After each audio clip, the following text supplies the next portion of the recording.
한 노인이 쓰러진 뒤 진돗개 한 마리가 매일 같은 자리를 지키며 주인을 기다렸습니다. 그런데 그 병원에는 정말 나쁜 사람이 숨어 있었죠. 오늘 영상이 도움이 되셨다면 구독과 좋아요 눌러주시고 지금 어디에서 시청하고 계신지 댓글로 남겨주세요. 여러분의 이야기도 듣고 싶습니다. 지금부터 복실이와 춘섭 할아버지의 이야기를 들어보시겠습니다. 가을 장터의 마지막 햇살이 기울어가던 오후였습니다. 이춘섭은 복실이와 함께 장을 마치고 집으로 돌아가는 길이었죠. 80년 가까운 세월을 살아온 그의 손엔 장에서 사온 작은 보따리가 들려 있었고 옆에선 진돗개 복실이가 꼬리를 살랑살랑 흔들며 따라 걸었습니다. 복실아, 오늘 생선 아줌마가 고등어 한 마리 더 주셨다. 집에 가서 너랑 나눠 먹자. 복실이는 마치 알아듣는 듯 고개를 끄덕이며 춘섭을 올려다봤어요. 8년 전 폐기된 비닐하우스 근처에서 주워온 이 진돗개는 춘섭에게 가족이자 유일한 친구였습니다. 아내를 먼저 떠나보낸 뒤 혼자가 된 춘섭에게 복실이는 세상에서 가장 소중한 존재였죠. 장에서 돌아오는 길은 항상 즐거웠습니다. 춘섭이 걸으면 복실이도 같은 속도로 따라왔고 춘섭이 멈춰서면 복실이도 그 자리에 앉아 기다렸어요. 마치 오랜 세월 함께한 부부처럼 서로의 마음을 너무나 잘 알고 있었습니다. 복실아, 저기 순대 냄새 나지? 너도 먹고 싶냐? 춘섭이 장터 입구의 순대 가게를 가리키자 복실이는 코를 킁킁거리며 관심을 보였어요. 춘섭은 웃으며 순대를 하나 사서 시켜준 뒤 복실이에게 주었습니다. 천천히 먹어, 뜨거워. 복실이는 조심스럽게 순대를 먹으며 꼬리를 흔들었어요. 춘섭이 자신을 얼마나 사랑하는지 알고 있었거든요. 이런 소소한 순간들이 둘에게는 가장 행복한 시간이었습니다. 우리 복실이가 세상에서 제일 착하지? 춘섭이 복실이의 머리를 쓰다듬자 복실이는 그의 손을 살짝 핥았어요. 고맙다는 표현이었죠.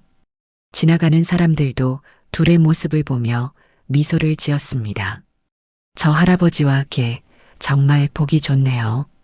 매일 저렇게 함께 다니던데요. 부러워요. 사람들의 시선이 따뜻했지만 춘섭과 복실이는 서로에게만 집중하고 있었어요. 세상에서 가장 소중한 건 바로 옆에 있는 서로였으니까요. 버스 정류장에 가까워질 때쯤 춘섭은 복실이에게 말했습니다. 복실아, 집에 가면 너 좋아하는 객검도 하나 줄게. 오늘 장에서 샀거든. 복실이의 눈이 반짝였어요. 춘섭이 자신을 위해 뭔가를 사올 때마다 이렇게 기뻐했습니다. 단순히 간식이 좋아서가 아니라 춘섭의 마음이 담겨 있다는 걸 알고 있었거든요. 내가 있어서 아빠가 외롭지 않아. 정말 고마워, 복실아. 춘섭의 진심 어린 말에 복실이는 춘섭의 다리에 몸을 비비며 애정을 표현했어요. 그런데 버스 정류장 앞에 도착했을 때 춘섭은 갑자기 어지럼증을 느꼈습니다. 평소보다 유독 심한 현기증이었어요. 그는 벤치에 잠시 앉으려 했지만 몸이 휘청거리며 균형을 잃었죠. 어지러워. 복실이는 즉시 춘섭의 이상함을 눈치챘습니다. 평소 차분하던 걔는 갑자기 불안한 듯 주변을 맴돌기 시작했어요. 춘섭이 벤치에 몸을 기대려던 순간 그의 몸이 그대로 옆으로 쓰러졌습니다. 복실이는 놀라서 짖기 시작했어요. 평소 거의 짖지 않던 개가 목청을 높여 울어댔죠. 지나가던 사람들이 하나둘 모여들었습니다. 아, 어르신이 쓰러지셨네. 빨리 구급차 불러야겠어요. 복실이는 쓰러진 춘섭 곁을 떠나지 않았습니다. 코로 춘섭의 손을 건드리며 깨어나기를 간절히 바라는 듯 했어요. 춘섭의 얼굴을 하자보기도 하고 작은 소리로 울어보기도 했습니다. 아저씨, 괜찮으세요? 아저씨. 복실이도 함께 춘섭을 깨우려 애썼어요. 앞발로 춘섭의 팔을 살짝 건드리고 귀에 대고 작게 소리를 내기도 했습니다. 하지만 춘섭은 깨어나지 않았어요. 구급차가 도착했을 때도 복실이는 구급대원들 곁에서 맴돌며 걱정스러운 눈으로 지켜봤습니다. 구급대원들이 춘섭을 들것에 옮기자 복실이는 더욱 불안해했어요. 이게는 어떻게 하지요? 보호자가 있나요? 사람들은 서로를 바라봤지만 아무도 춘섭의 가족에 대해 아는 이가 없었습니다. 동네에서 혼자 사는 걸로만 알려져 있었거든요. 일단 병원으로 모시고 걔는 나중에 생각해 봅시다. 구급차 문이 닫히려는 순간 복실이는 더욱 애타게 짖었습니다. 자신도 함께 가야 한다는 듯이 구급차 문 앞에서 서성거렸어요. 하지만 구급대원들은 걔를 태울 수 없다고 했습니다. 미안해, 걔는 같이 못 가. 구급차가 출발하자 복실이는 뒤를 쫓아 달리기 시작했습니다. 온 힘을 다해 달렸어요. 춘섭과 떨어질 수 없었거든요. 구급차보다 빠를 수는 없었지만 복실이는 포기하지 않았습니다. 사람들은 복실이의 모습에 놀랐어요. 저게 봐, 구급차를 따라가고 있어. 복실이는 숨이 차도 계속 달렸습니다. 춘섭이 어디로 가는지 확인해야 했어요. 구급차가 병원으로 향하는 걸 보고 복실이도 그 방향을 기억했습니다. 하지만 결국 구급차는 복실이보다 빨랐고 병원 안으로 사라져버렸어요. 복실이는 병원 입구 앞에 서서 한참을 바라봤습니다. 춘섭이 저 안에 있다는 걸 본능적으로 알고 있었어요. 해가 지고 있었어요. 복실이는 병원 문 앞 가로등 아래로 돌아와 조용히 앉았습니다. 춘섭이 나올 때까지 기다리기로 마음먹은 거예요. 밤이 깊어갔지만 복실이는 자리를 떠나지 않았어요. 가로등 불빛 아래 진돗개 한 마리가 조용히 앉아 있는 모습은 보는 이의 가슴을 찡하게 만들었습니다. 지나가는 사람들이 몇 번 다가왔지만 복실이는 누구의 손길도 받아들이지 않았어요. 오직 한 사람만을 기다리고 있었습니다.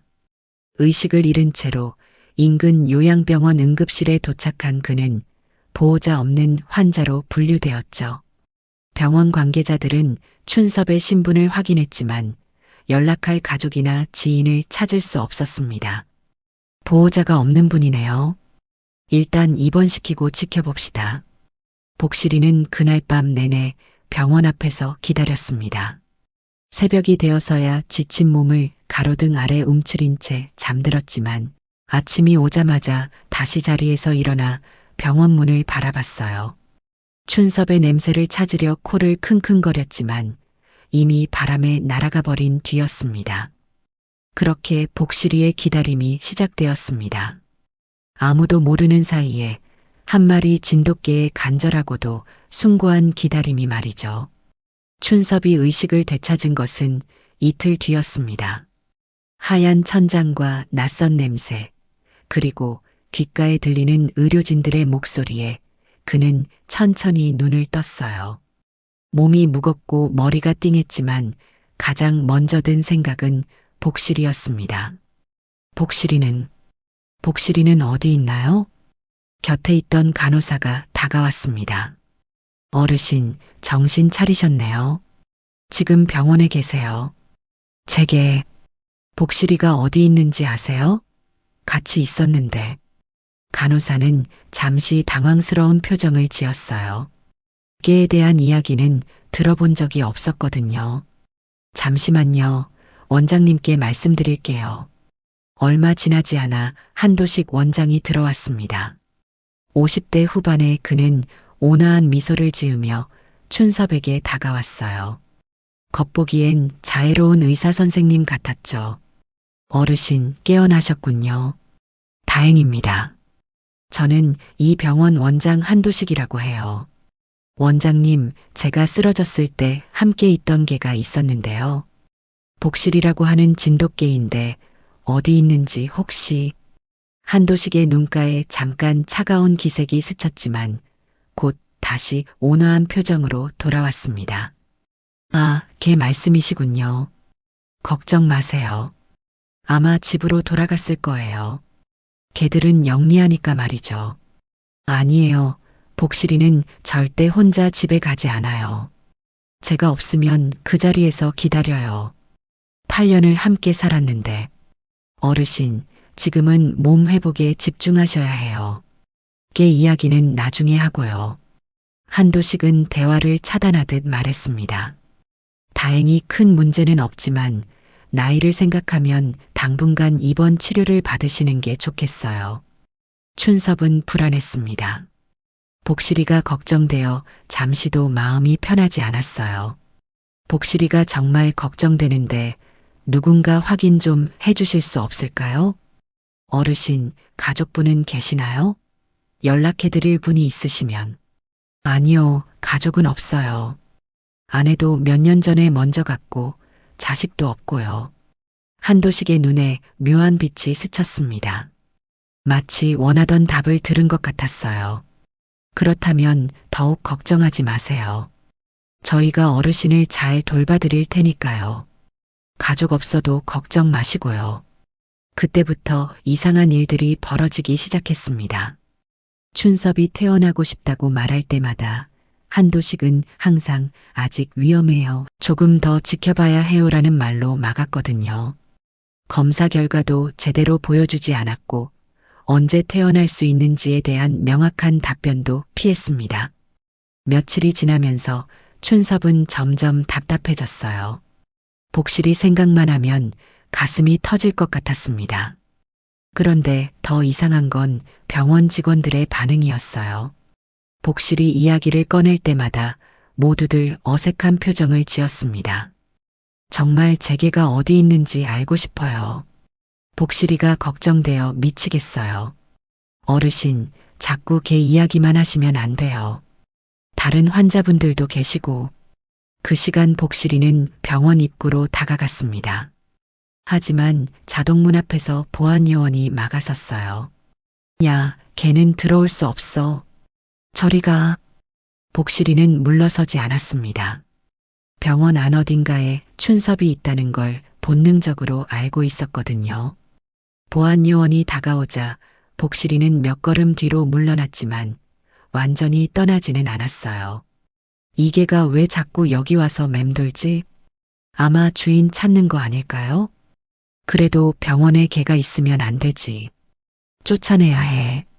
복실이는 병원 입구에서 쫓겨났지만 멀리 가지 않았습니다. 병원이 보이는 가로등 아래 자리를 잡고 앉았어요. 그리고는 병원 문을 하염없이 바라보기 시작했습니다. 비가 오기 시작했어요.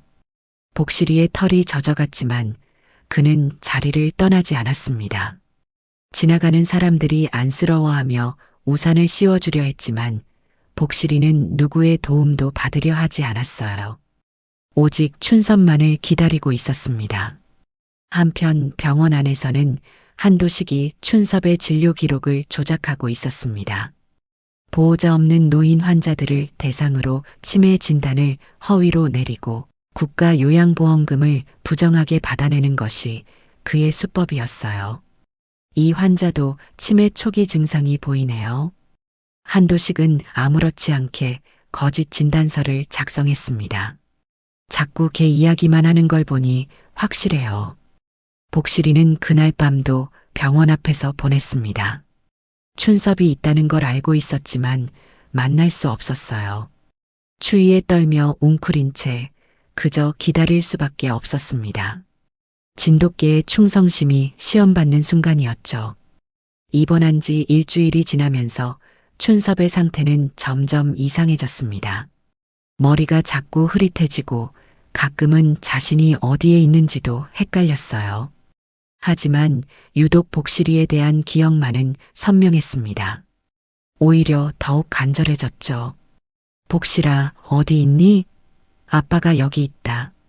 춘섭은 침대에서 일어나려 했지만 다리에 힘이 들어가지 않았어요. 병원에서 주는 약들이 점점 늘어나면서 몸이 무거워졌습니다. 하지만 복실이를 향한 그리움만은 더욱 커졌어요. 간호사님, 제발 제게 좀 찾아주세요. 복실이가 저를 기다리고 있을 거예요. 어르신, 또 개 이야기세요? 그런 개는 없어요. 혼자 상상하시는 거예요. 간호사의 말에 춘섭은 당황했습니다. 복실이가 없다니 그럴 리가 없었어요. 8년간 함께한 가족인데 어떻게 상상일 수 있을까요? 아니에요. 복실이는 분명히 있어요. 진돗 개고 이만큼 크고 춘섭은 손으로 크기를 재어 보였습니다. 털이 하얗고 눈이 정말 영리해요. 제가 어디 가든 따라다니고 어르신 계속 그런 얘기하시면 다른 환자분들이 힘들어해요. 조용히 하시고 약 드세요. 간호사는 춘섭에게 약을 건네며 차가운 시선을 보냈어요. 하지만 춘섭은 포기할 수 없었습니다. 복실이는 분명히 존재했고 자신을 기다리고 있을 테니까요. 한도식은 춘섭의 진료 기록을 다시 한번 조작했습니다. 환자가 계속해서 존재하지 않는 게에 대한 망상을 보이고 있습니다. 치매 진행 속도가 빠른 것으로 보임. 거짓 진단서였지만 한도식에게는 이것이 돈벌이 수단이었어요. 보호자 없는 노인들을 치매 환자로 둔갑시켜 장기 입원시키고 국가지원금과 요양비를 빼돌리는 것이 그의 목적이었습니다. 치매 증상입니다. 약을 늘려야겠네요. 한도식은 춘섭의 차트에 추가 약물을 처방했습니다. 의식을 흐리게 만드는 약들이었어요. 춘섭은 하루하루 기억이 더 흐려져 갔습니다. 하지만 이상하게도 복실이에 대한 기억만은 더욱 선명해졌어요. 마치 마지막 남은 끈을 붙잡듯이 말이죠. 복실이가 배고플 텐데. 춘섭은 중얼거렸습니다. 아침에 사료 주는 시간인데. 옆 침대의 환자가 짜증스럽게 말했어요. 할아버지, 걔 얘기 그만해요. 매일 똑같은 소리만 하시네. 걔가 정말 있거든요. 춘섭의 목소리는 점점 작아져 갔습니다. 아무도 자신의 말을 믿어주지 않았어요. 혹시 정말 자신이 잘못 기억하고 있는 건 아닐까 하는 의심까지 들기 시작했습니다. 그런데 정말로 복실이는 그 순간에도 병원 앞에서 춘섭을 기다리고 있었어요. 며칠째 비가 내렸지만 복실이는 가로등 아래 자리를 지키고 있었습니다. 털이 젖어서 축축했지만 병원 문을 향한 시선만은 흔들리지 않았어요. 지나가는 사람들이 복실이를 불쌍히 여겨 음식을 갖다 주기도 했지만 복실이는 거의 먹지 않았습니다. 춘섭과 함께가 아니면 의미가 없었거든요. 이게 며칠째 여기 있네. 주인이 병원에 입원한 모양이야. 그래도 이렇게 비 맞으면서까지. 사람들은 복실이의 충성심에 감탄했지만 병원 측에서는 달랐습니다. 보안요원은 복실이를 계속 쫓아내려 했어요. 야, 또 왔네? 여기서 떨어져. 복실이는 보안요원이 다가오면 몇 걸음 뒤로 물러났지만 멀리 가지는 않았습니다. 병원이 보이는 거리에서 계속 지켜보고 있었어요. 한편 춘섭의 상태는 점점 악화되어 갔습니다. 약물의 영향으로 의식이 흐릿해졌지만 복실이를 부르는 목소리만은 끊이지 않았어요. 복실아, 아빠가 여기 있어. 왜 안 와?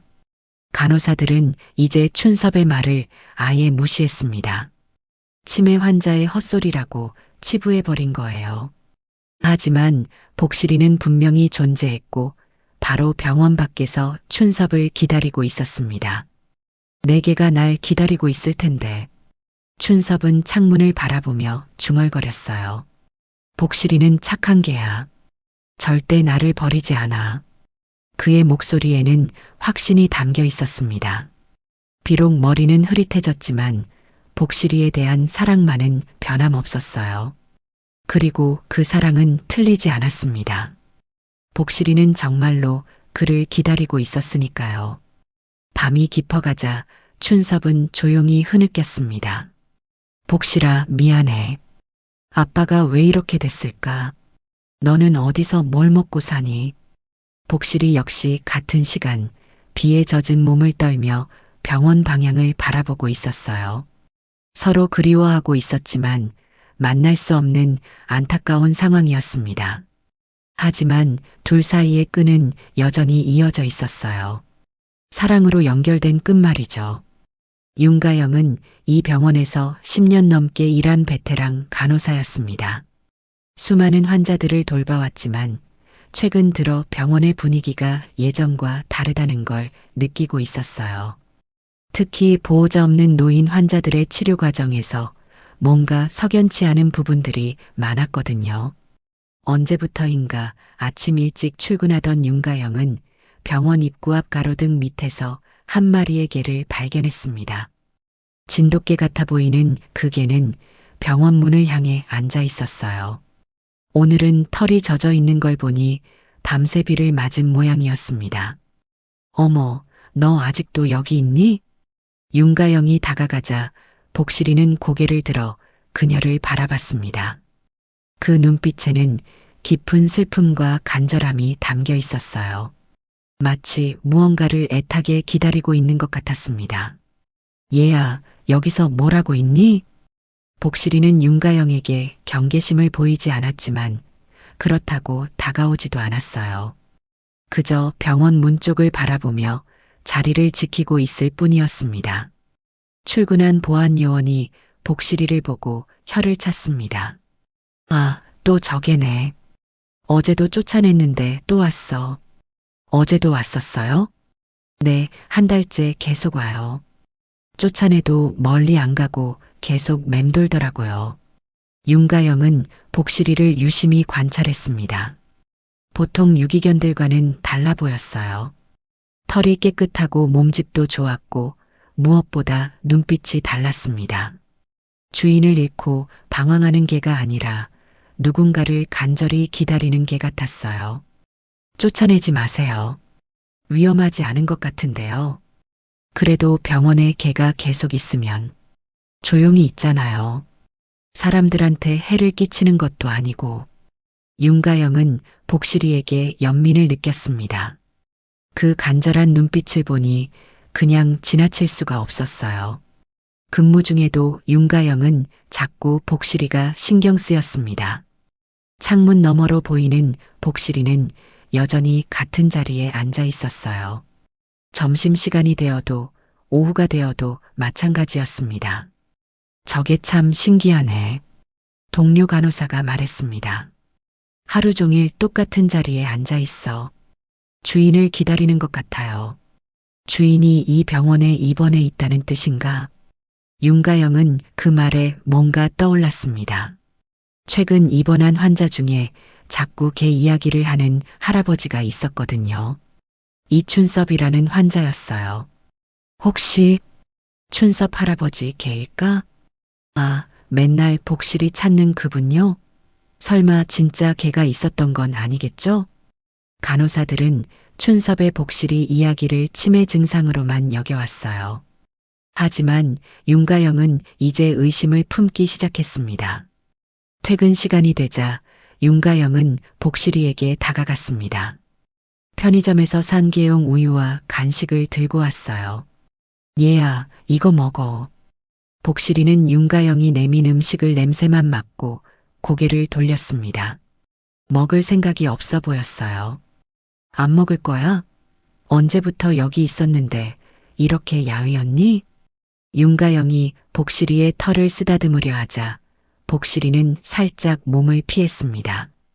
하지만 적대적이지는 않았어요. 그저 낯선 이의 접촉을 받아들이기 어려워하는 것 같았습니다. 그때 윤가영은 복실이의 목걸이를 발견했습니다. 평범한 목걸이가 아니었어요. 작은 네임택 같은 게 달려 있었는데 자세히 보니 뭔가 특별해 보였습니다. 이게 뭐지? 네임택을 자세히 보니 복실이라는 이름과 함께 작은 전자 부품 같은 게 달려 있었어요. 혹시 위치 추적기인가 싶어 자세히 살펴보니 작은 메모리 카드 같은 것도 보였습니다. 설마 이게... 윤가영은 호기심이 생겼습니다. 혹시 이 메모리에 무언가 기록되어 있는 건 아닐까요? 복실이의 주인에 대한 단서가 있을지도 모르잖아요. 하지만 복실이는 윤가영이 목걸이를 만지려 하자 경계하며 뒤로 물러섰습니다. 아직 충분히 신뢰하지 못하는 상태였어요. 괜찮아. 해치지 않을게. 윤가영은 며칠간 복실이와 천천히 친해지기로 마음먹었습니다. 매일 출근길과 퇴근길에 음식을 갖다 주고 조금씩 거리를 좁혀나갔어요. 한편 한도식 원장은 복실이의 존재가 점점 거슬렸습니다. 환자들과 보호자들이 그게에 대해 관심을 보이기 시작했거든요. 저게 아직도 있어? 당장 쫓아내라고 했잖아. 쫓아내도 계속 와요. 그냥 조용히 있는데 굳이. 병원 이미지에 안 좋아. 유기견 신고라도 해버려. 한도식의 목소리에는 짜증이 섞여 있었습니다. 복실이의 존재가 자신의 계획에 방해가 될까봐 불안했어요. 만약 정말로 춘섭에게라면, 그리고 누군가 이를 알아차린다면 문제가 생길 수 있었거든요. 그날 밤 윤가영은 복실이를 다시 찾아갔습니다. 이번엔 복실이가 조금 더 가까이 다가왔어요. 며칠간의 정성이 통한 것 같았습니다. 복실아, 너 정말 춘섭 할아버지 개구나? 복실이는 윤가영의 말을 알아듣는 듯 귀를 쫑긋 세웠습니다. 그리고 병원 문 쪽을 바라보며 작게 울음소리를 냈어요. 그 소리는 애타는 그리움으로 가득했습니다. 윤가영의 마음이 저려왔습니다. 이계가 진짜 춘섭을 기다리고 있다는 게 확실했어요. 그런데 병원에서는 춘섭에게 이야기를 치매 망상으로만 치부하고 있었습니다. 뭔가 잘못되었다는 생각이 들기 시작했어요. 일주일이 지나자 복실이는 윤가영에게 조금씩 마음을 열기 시작했습니다. 여전히 경계는 하고 있었지만 윤가영이 가져다 주는 물과 음식은 조금씩 받아 먹었어요. 하지만 복실이의 눈빛은 여전히 슬펐습니다. 춘섭에 대한 그리움이 날로 깊어져만 갔거든요. 복실아, 오늘도 여기 있구나. 윤가영이 다가가자 복실이는 꼬리를 살짝 흔들었습니다. 완전히 마음을 연 건 아니었지만 적어도 적대감은 사라진 상태였어요. 너 정말 춘섭 할아버지를 기다리는 거지? 복실이는 윤가영의 말에 귀를 쫑긋 세우며 병원 문을 바라봤습니다. 그 모습에서 윤가영은 확신을 얻었어요. 이계는 분명히 춘섭과 연관이 있었습니다. 그날 윤가영은 용기를 내어 복실이의 목걸이를 자세히 살펴보기로 했습니다. 복실이도 이제는 윤가영의 손길을 완전히 거부하지 않았거든요. 잠깐만, 이것 좀 볼게. 목걸이에 달린 작은 태그를 자세히 보니 단순한 네임택이 아니었습니다. 작은 메모리 칩과 미니 카메라가 내장되어 있었어요. 춘섭이 복실이를 위해 특별히 만들어준 것 같았습니다. 이게 정말 카메라야? 윤가영은 조심스럽게 메모리 카드를 분리했습니다. 복실이는 처음엔 불안해했지만 윤가영의 부드러운 목소리에 조금씩 진정했어요. 괜찮아. 금방 돌려줄게. 할아버지 찾는데 도움이 될 수도 있어. 집에 돌아간 윤가영은 메모리 카드를 컴퓨터에 연결했습니다. 파일이 여러 개 있었는데 대부분 복실이의 일상을 기록한 영상들이었어요. 춘섭의 목소리도 들렸습니다. 복실아, 오늘도 장에 가자. 아빠 따라와. 영상 속 춘섭은 건강해 보였고 복실이와 함께 즐거워하는 모습이었습니다. 하지만 최근 파일들은 달랐어요. 복실이가 혼자 있는 모습들이 많았거든요. 그 중에서도 가장 충격적인 영상이 있었습니다. 복실이가 병원 앞에서 며칠간 기다리는 모습이 고스란히 담겨 있었어요. 비가 오는 날에도 추운 밤에도 한자리를 지키는 복실이의 모습이었습니다. 하느님, 정말 여기서 이렇게 오래. 영상 속에서 복실이는 때로는 병원 문을 바라보며 작게 울음소리를 내기도 했고 때로는 그냥 조용히 앉아만 있기도 했어요. 하지만 단 한 번도 그 자리를 완전히 떠나지는 않았습니다. 가장 마음 아픈 장면은 복실이가 춘섭을 부르는 듯한 소리를 내는 모습이었습니다. 윤가영은 춘섭의 복실이에 대한 사랑을 새삼 느꼈습니다. 단순히 개를 키우는 게 아니라 진짜 가족처럼 생각하고 있었던 거예요. 다음 날 윤가영은 춘섭을 찾아갔습니다. 춘섭은 침대에 누워 있었는데 예전보다 많이 야위어 보였어요. 약물의 영향인지 의식도 흐릿한 상태였습니다. 할아버지, 안녕하세요. 누구시죠? 간호사 윤가영이에요. 할아버지께 할 말이 있어서 왔어요. 춘섭은 윤가영을 초점 없는 눈으로 바라봤습니다. 하지만 윤가영이 다음 말을 하자 눈빛이 달라졌어요. 복실이 이야기예요. 복실이? 복실이를 아세요? 춘섭의 목소리에 생기가 돌았습니다. 복실이가 어디 있어요? 괜찮아요? 네, 괜찮아요. 할아버지를 기다리고 있어요. 춘섭의 눈에 눈물이 맺혔습니다. 정말 기다리고 있어요? 다들 없는 게라고 하는데. 있어요. 분명히 있어요. 병원 앞에서 매일 할아버지를 기다리고 있어요. 윤가영은 핸드폰으로 복실이 사진을 보여줬습니다. 춘섭은 사진을 보자마자 흐느끼기 시작했어요. 복실아, 내가 여기 있어. 왜 못 만나지? 할아버지, 복실이 목걸이에 카메라가 있더라고요. 할아버지가 달아주신 거죠? 네. 혹시 무슨 일이 있을까봐.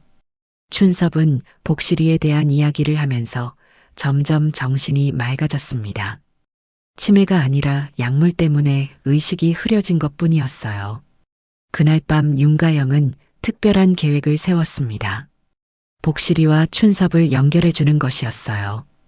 비록 직접 만날 수는 없지만 적어도 서로의 존재를 확인할 수 있게 해주고 싶었습니다.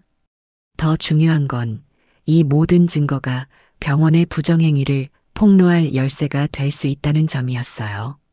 춘섭은 치매가 아니었고 복실이는 실제로 존재했습니다.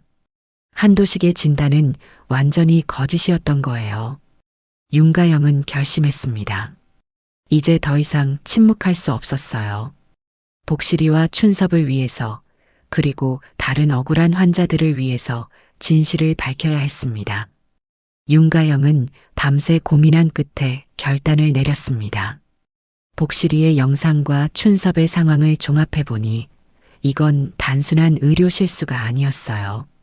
명백한 의료진의 부정행위였습니다. 더 이상 지켜볼 수만은 없었죠. 다음 날 아침 윤가영은 보건복지부 신고센터에 전화를 걸었습니다.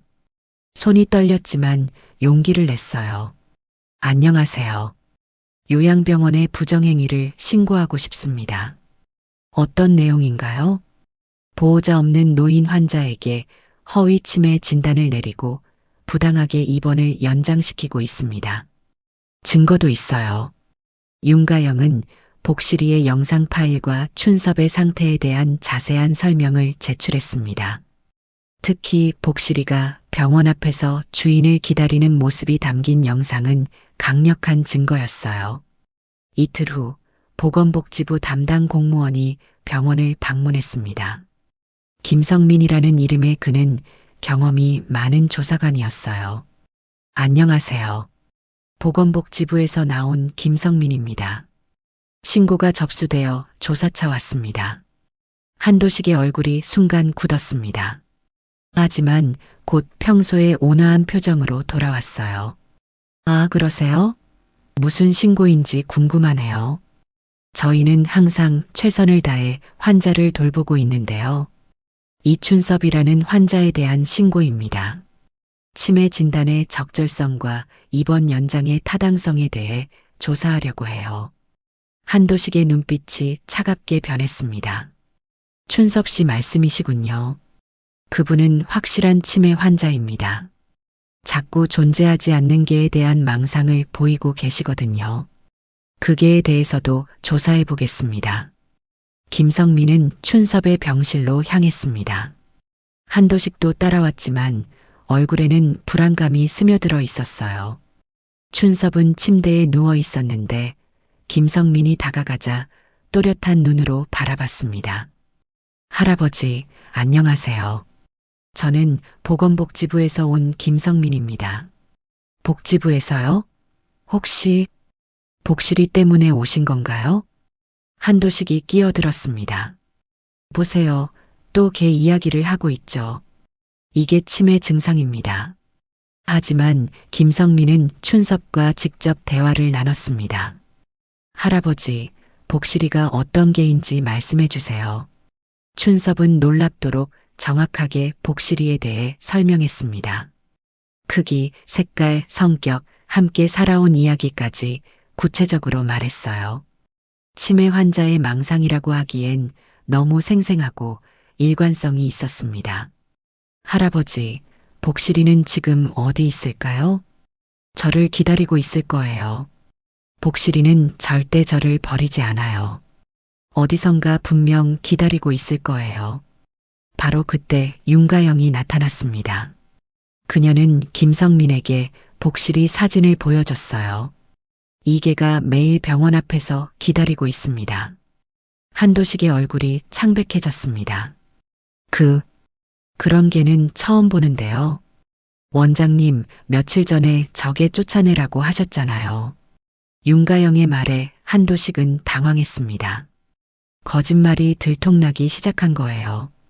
김성민은 윤가영과 함께 병원 밖으로 나갔습니다. 복실이는 여전히 그 자리에 있었어요. 춘섭의 설명과 정확히 일치하는 진돗개였습니다. 정말 있네요. 김성민은 복실이의 목걸이를 확인했습니다. 윤가영이 보여준 영상들도 검토했어요. 복실이가 몇 주간 병원 앞에서 기다린 모든 순간이 기록되어 있었습니다. 이건 명백한 증거군요. 다시 병원으로 돌아온 김성민은 한도식과 직접 대면했습니다. 이번엔 더 이상 온화한 표정이 아니었어요. 원장님, 설명 좀 해주시겠어요? 환자가 말하는 개가 실제로 존재하는데 왜 치매 망상이라고 진단하셨나요? 한도식은 변명을 늘어놓았습니다. 그건 우연의 일치일 뿐입니다. 치매 환자가 실제 상황과 비슷한 망상을 보이는 경우가 있거든요. 그럼 이 환자의 다른 치매 증상은 무엇인가요? 한도식은 말문이 막혔습니다. 춘섭이 보인 건 복실이에 대한 그리움뿐이었거든요. 다른 치매 증상은 전혀 없었어요.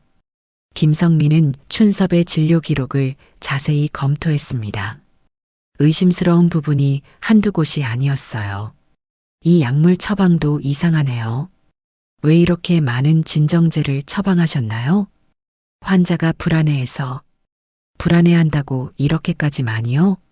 그리고 퇴원 일정도 계속 미뤄지고 있네요. 한도식은 점점 궁지에 몰렸습니다.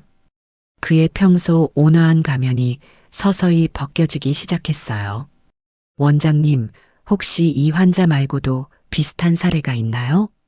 김성민의 질문에 한도식은 더 이상 참을 수 없었습니다. 억눌러왔던 본성이 드러나기 시작했어요.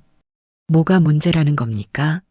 보호자도 없고 기억도 없는 노인을 내가 걷어주는데 무슨 문제가 있다는 거예요? 걷어준다고요? 어차피 갈 곳도 없고 돌봐줄 사람도 없는데 여기 있는 게 뭐가 나쁩니까? 한도식의 진짜 모습이 드러났습니다. 환자를 돌본다는 게 아니라 이용한다는 마음가짐이었어요. 그럼 치매 진단은 거짓이었다는 말씀이시군요. 그런 게 아니라. 하지만 이미 늦었습니다. 한도식은 자신도 모르게 진실을 털어놓았어요. 김성민은 즉시 관련 기관에 연락했습니다. 경찰과 보건당국이 함께 수사에 나서기로 했어요. 한도식 원장님, 의료법 위반과 사기 혐의로 조사받으셔야겠습니다. 한도식은 분노로 떨었습니다. 이 모든 게 그게 때문이야. 그게만 없었다면 그는 복실이를 향해 분노를 터뜨렸습니다. 당장 유기견 신고해서 안락사시켜버리겠어. 하지만 윤가영과 다른 간호사들, 그리고 모여든 사람들이 그를 막았습니다. 그럴 수 없어요. 그 개는 아무 잘못이 없어요. 복실이는 병원 앞에서 이 모든 소동을 지켜보고 있었습니다. 자신을 향한 분노도 자신을 보호하려는 사람들의 마음도 모두 느끼고 있었어요. 하지만 복실이에게 중요한 건 오직 하나였습니다. 춘섭을 만나는 것이었죠. 한도식이 연행되고 병원이 수사를 받게 되면서 춘섭의 상황도 급변했습니다. 새로 부임한 임시 원장은 즉시 춘섭의 차트를 재검토했어요. 이 환자분 치매가 아니네요. 단지 과도한 진정제 때문에 의식이 흐려진 것뿐이에요. 약물을 중단하자 춘섭의 정신은 놀랍도록 빠르게 맑아졌습니다.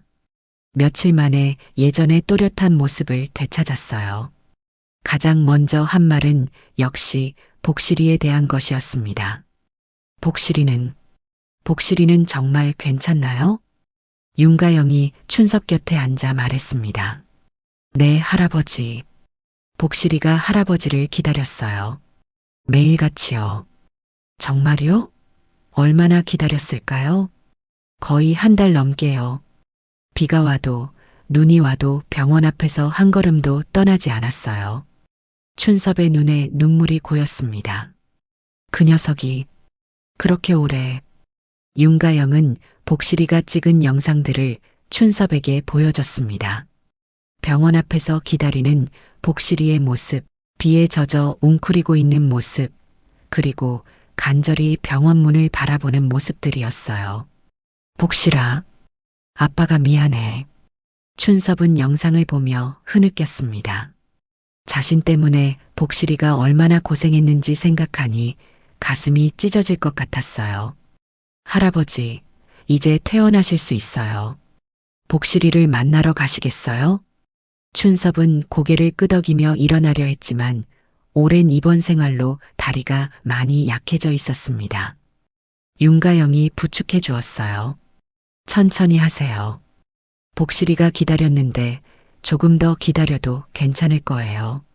며칠 후 춘섭의 퇴원 수속이 마무리되었습니다. 그동안 복실이는 여전히 병원 앞 자리를 지키고 있었어요. 사람들이 음식을 갖다 주고 돌봐줬지만 복실이는 춘섭만을 기다리고 있었습니다. 퇴원하는 날 춘섭은 휠체어에 앉아 병원 문을 향해 나아갔습니다. 윤가영과 다른 간호사들, 그리고 복실이 이야기를 들은 사람들이 모두 따라왔어요. 병원 문이 열렸을 때 복실이는 처음엔 또 다른 사람인 줄 알고 고개를 돌렸습니다. 하지만 곧 익숙한 냄새를 맡았어요. 복실이가 천천히 고개를 들었습니다. 복실아. 춘섭의 목소리가 들렸습니다. 복실이는 믿을 수가 없었어요. 너무 오래 기다려서 환상인 줄 알았습니다. 하지만 그 목소리는 분명히 춘섭의 것이었어요. 복실이가 천천히 일어났습니다. 몇 걸음씩 다가가며 춘섭을 확인했어요. 냄새도 맡아보고 목소리도 들어보고 그리고 마침내 확신했습니다. 복실아, 내가 왔어. 미안해, 정말 미안해. 복실이는 더 이상 참을 수 없었습니다. 춘섭에게 달려가 아빠를 무릎에 올리고 얼굴을 핥기 시작했어요. 한 달 넘게 억눌러 왔던 그리움이 한꺼번에 터져나왔습니다. 춘섭도 복실이를 꼭 안으며 눈물을 흘렸습니다. 복실아, 많이 보고 싶었어. 너도 보고 싶었지? 복실이는 꼬리를 미친 듯이 흔들며 춘섭에게 달라붙었습니다. 그동안 얼마나 외로웠는지, 얼마나 무서웠는지 모든 감정이 한꺼번에 쏟아져 나왔어요. 주변 사람들도 모두 눈물을 흘렸습니다. 한 달 넘게 주인을 기다린 개와 다시 만난 주인의 모습은 보는 이들의 가슴을 뜨겁게 만들었어요. 정말 대단해, 복실아. 어떻게 이렇게 오래 기다렸니? 복실이는 춘섭의 손을 계속 핥으며 떨어지려 하지 않았습니다. 다시는 놓치지 않겠다는 듯이 말이에요. 윤가영이 다가와 말했습니다. 할아버지, 복실이가 정말 대단해요. 한 번도 포기하지 않았어요. 고마워요, 간호사님. 복실이를 돌봐주셔서 정말 고마워요. 저야말로 복실이한테 많이 배웠어요. 진정한 사랑이 뭔지. 춘섭은 복실이를 쓰다듬으며 말했습니다. 복실아, 이제 집에 가자. 우리 집으로 가자. 복실이는 춘섭의 말을 알아듣는 듯 고개를 끄덕였습니다. 그리고 춘섭의 휠체어 옆에 바짝 붙어 걸었어요. 한 걸음도 떨어지지 않으려는 듯이 말이죠. 병원을 떠나는 춘섭과 복실이를 보며 사람들은 박수를 쳤습니다. 한 달 넘게 이어진 기다림이 드디어 끝났어요. 그 누구도 떼어놓을 수 없는 사랑의 힘이 승리한 순간이었습니다. 택시에서도 복실이는 춘섭에게서 떨어지지 않았습니다. 춘섭의 무릎에 머리를 기대고 있는 복실이를 보며 택시 운전사도 감동받았어요. 정말 대단한 개네요. 한 달 넘게 기다렸다고요? 네, 이 녀석이 절 구해준 거예요. 집에 도착했을 때 복실이는 익숙한 냄새에 더욱 기뻐했습니다. 집안을 이리저리 돌아다니며 확인했어요. 모든 것이 예전 그대로였습니다. 복실아, 배고프지? 사료 줄게. 춘섭이 사료를 주자 복실이는 처음으로 제대로 된 식사를 했습니다. 한 달 넘게 제대로 먹지 못했는데 이제야 마음 놓고 먹을 수 있었어요. 그날 밤 복실이는 춘섭 옆에서 잠들었습니다. 춘섭도 오랜만에 편안한 잠자리에 들 수 있었어요. 서로 곁에 있다는 것만으로도 충분했습니다. 복실아, 이제 다시는 떨어지지 말자. 복실이는 춘섭의 말에 작은 소리로 대답하는 듯 했습니다. 마침내 함께 돌아온 집에서 둘은 행복한 시간을 보냈어요. 집으로 돌아온 춘섭과 복실이에게 며칠간은 꿈 같은 시간이었습니다. 서로 곁에 있다는 것만으로도 충분했어요.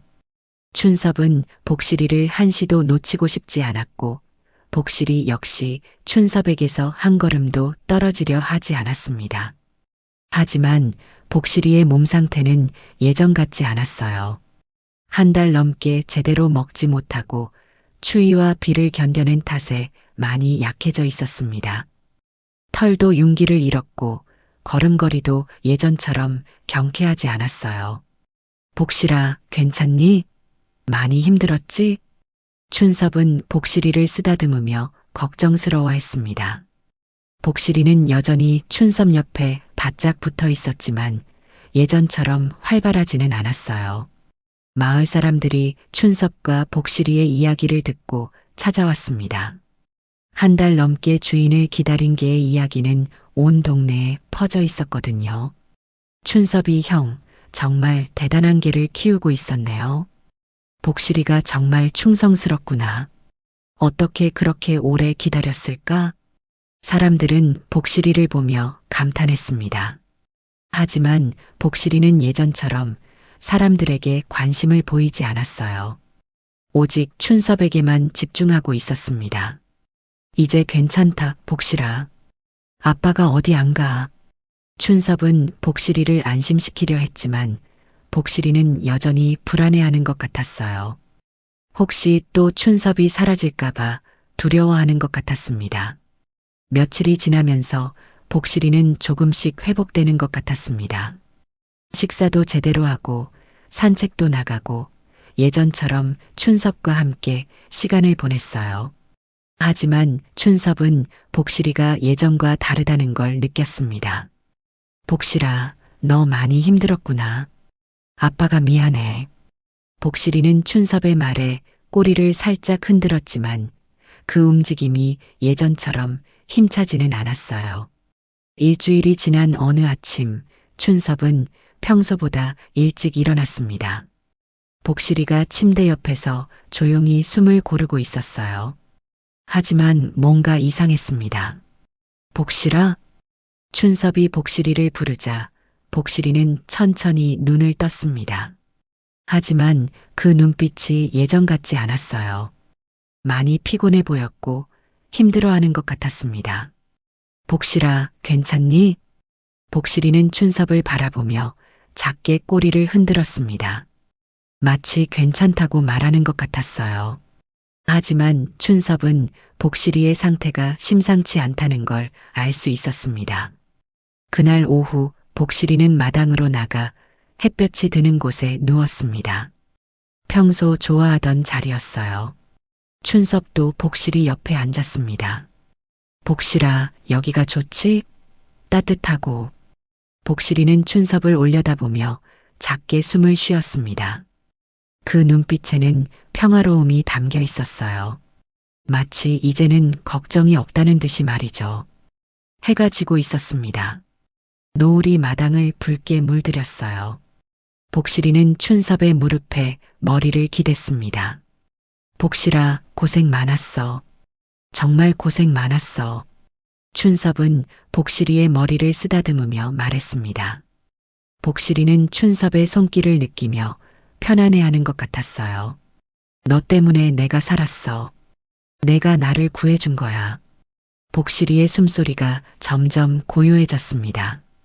춘섭은 복실이가 깊이 잠든 줄 알았어요. 다음 날 아침 춘섭이 눈을 떴을 때 복실이는 여전히 그의 무릎에 머리를 기대고 있었습니다. 하지만 더 이상 숨을 쉬지 않고 있었어요. 복실아? 춘섭이 복실이를 불렀지만 대답이 없었습니다. 복실이는 춘섭의 품에서 조용히 숨을 거둔 것이었어요. 마지막까지 가장 사랑하는 사람의 곁에서 평화롭게 떠난 거였습니다. 춘섭은 복실이를 꼭 안으며 흐느꼈습니다.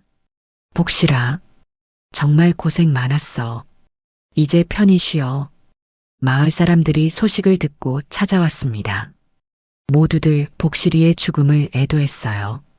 한 달 넘게 주인을 기다린 그 충성심을 잊을 수 없었거든요. 춘섭은 마당 한쪽에 복실이를 묻어주었습니다. 그리고 작은 묘비를 세웠어요. 그 위에 이렇게 적었습니다. 이곳에 진정한 가족이 잠들어 있습니다. 피는 나누지 않았지만 영혼을 나눈, 말은 통하지 않았지만 마음이 통한 내 아들. 복실이의 무덤 앞에서 춘섭은 매일 이야기를 나눴습니다. 복실아, 오늘도 날씨가 좋네. 너 좋아하던 햇볕이 따뜻해. 윤가영도 가끔 찾아와 복실이 무덤에 꽃을 놓고 갔습니다. 복실아, 고마웠어. 내가 춘섭 할아버지를 구해줬어. 한편 한도식은 의료법 위반과 사기 혐의로 재판을 받게 되었습니다. 복실이의 영상과 춘섭의 증언이 결정적인 증거가 되었어요. 그 밖에도 비슷한 피해를 당한 환자들이 더 발견되었습니다. 모든 것이 그게 때문이었다고 한도식은 마지막까지 원망했지만 복실이는 이미 이 세상에 없었어요. 하지만 복실이가 남긴 것은 컸습니다. 진실을 밝혀냈고 억울한 사람들을 구해냈으니까요. 계절이 바뀌어 봄이 왔습니다. 복실이 무덤가에 꽃이 피었어요. 춘섭은 그 꽃을 보며 말했습니다. 복실아, 꽃이 피었네. 너도 보고 있지? 바람이 불어와 꽃잎이 살랑살랑 흔들렸습니다. 마치 복실이가 대답하는 것 같았어요. 춘섭은 이제 혼자가 되었지만 외롭지 않았습니다. 복실이가 보여준 사랑과 충성심이 가슴속에 남아 있었거든요. 그리고 그 사랑은 다른 사람들에게도 전해졌습니다. 마을 사람들은 복실이의 이야기를 후손들에게 전해주었습니다. 진정한 사랑이 무엇인지, 끝까지 포기하지 않는 마음이 얼마나 소중한지를 말이에요. 사람은 잊는다. 하지만 걔는 기억하고 기다리고 끝내 지킨다. 복실이는 누군가에겐 단지 개였지만 한 사람의 인생을 통째로 구해낸 가족이었다. 복실이의 이야기는 이렇게 끝났지만 그가 남긴 사랑의 메시지는 영원히 사람들 마음속에 남아있을 것입니다.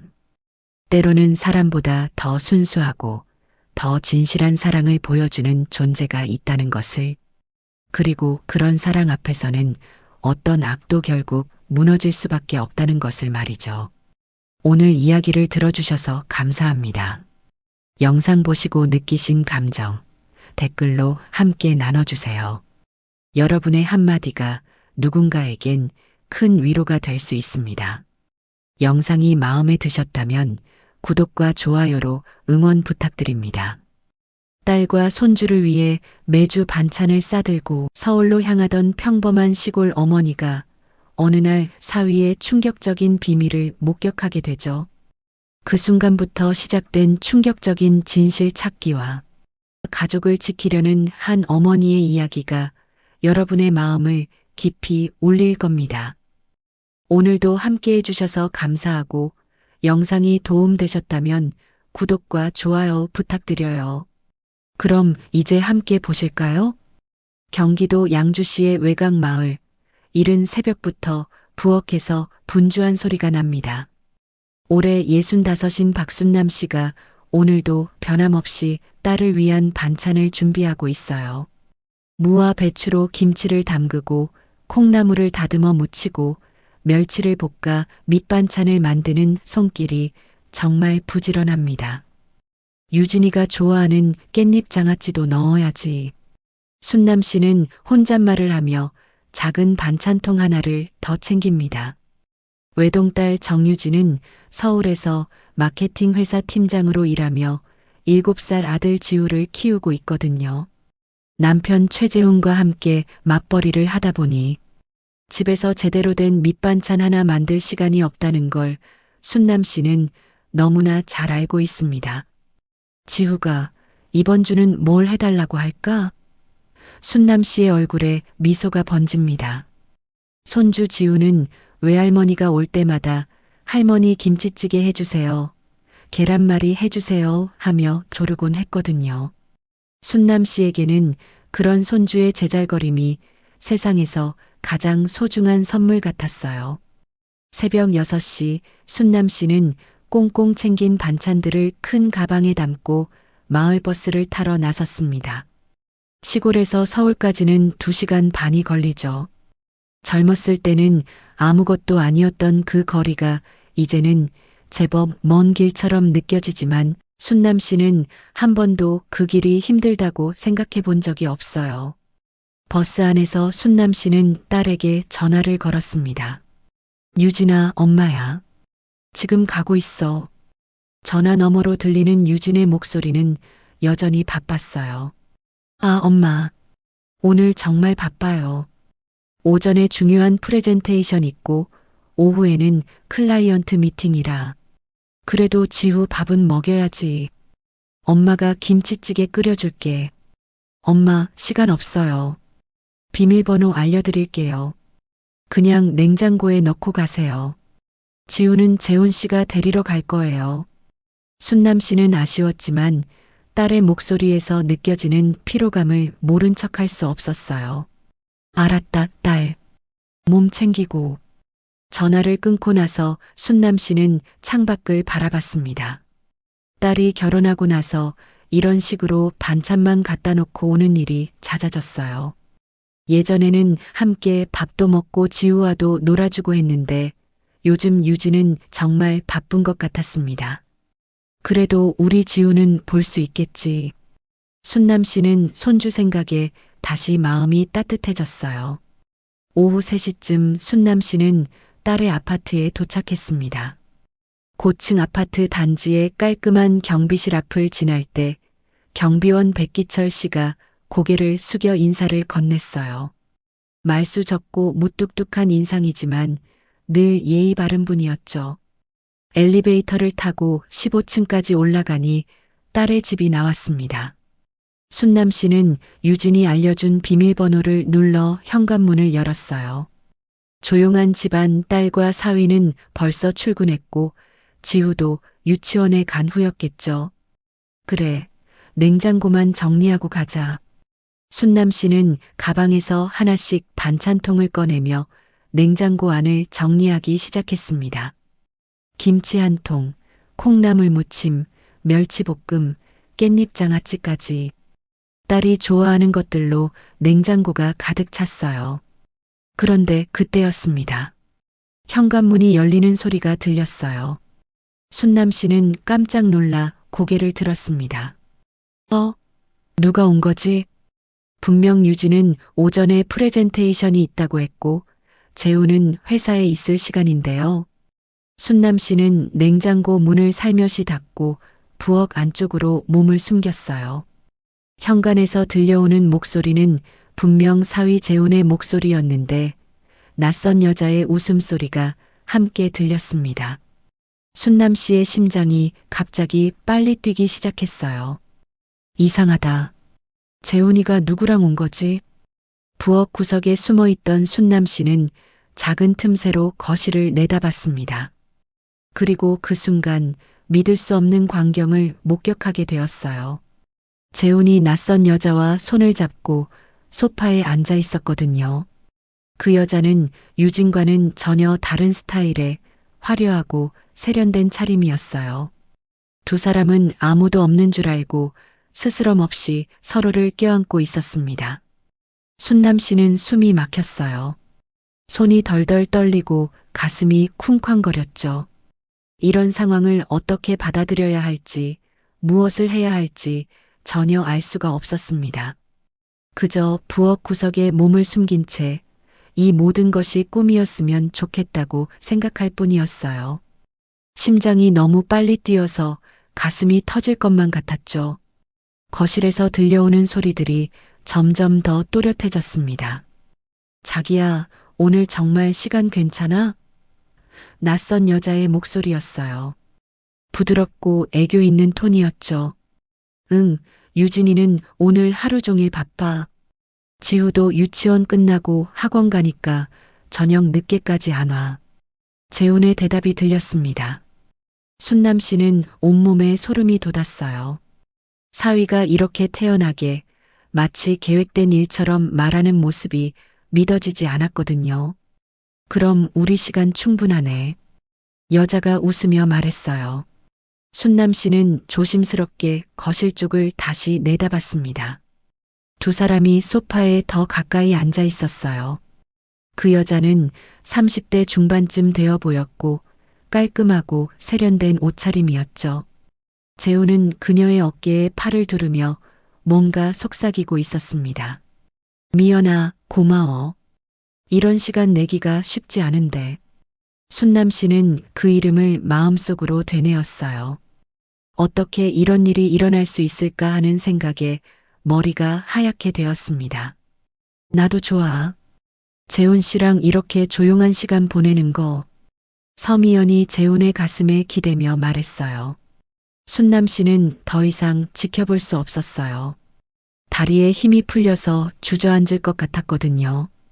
부엌 바닥에 쪼그리고 앉아 벽에 등을 기댔습니다. 머릿속이 온통 하얗게 되어버렸어요.